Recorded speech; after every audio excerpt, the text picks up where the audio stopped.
how welcome we were in Germany, when Germany at that time already was besieged by, what was it, 51 countries? 51 countries, they were struggling for their lives. And they took us in as their own. Tell us the story about the delousing.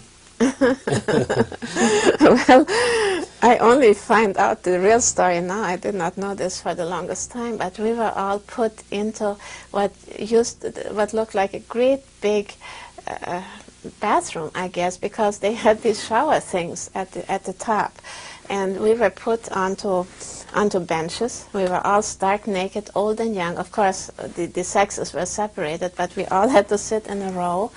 And then somehow, and I don't know how it happened, but somehow the rumor started that they were going to gas us.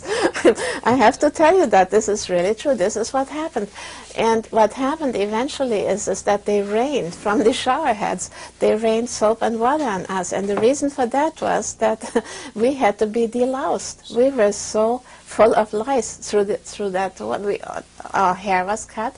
And they rained soap and water on us. And I do not remember if there were any towels, but we came out, and this happened prior. You see, we had to be clean to be naturalized. Yes. So this happened prior to that. Otherwise. That's right. Germans had to be clean in those those days. That's right. And I remember how embarrassed these people were to sit there stark naked. So when I hear about the shower heads and the Holocaust and all of that, I know exactly what it was. That was soap and water raining down on us to delouse us. That's what it was.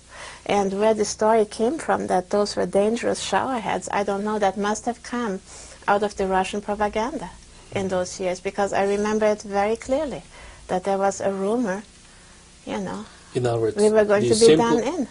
These simple people were afraid of this procedure? We were afraid of this procedure, yeah. And if I can tell, you can cut it out if it doesn't belong. So it's like Steven Spielberg, that everybody in Schindler's List is waiting for the gas to come in. And all it lo and behold, all it was soap and water came raining down on us in this great big, we called it banya, which is a Russian word for a washroom. Bathroom, yeah, but it was a big one, a communal bathroom. It was huge, I would say. It was, the way I remember it, of course I was little, but the way I remember it, I would say it was at least 30 by 30.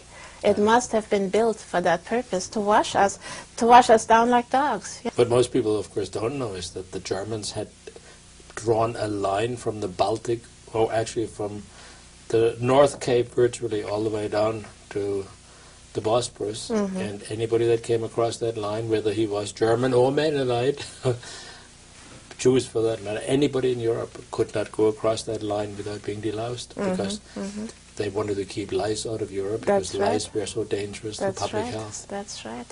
So that was don't feel badly, you know, you were not picked on because you were Mennonites or Lutherans. Or the same for the cutting of hair. I mean, we were all shorn bald in order to stop the louse problem that we had.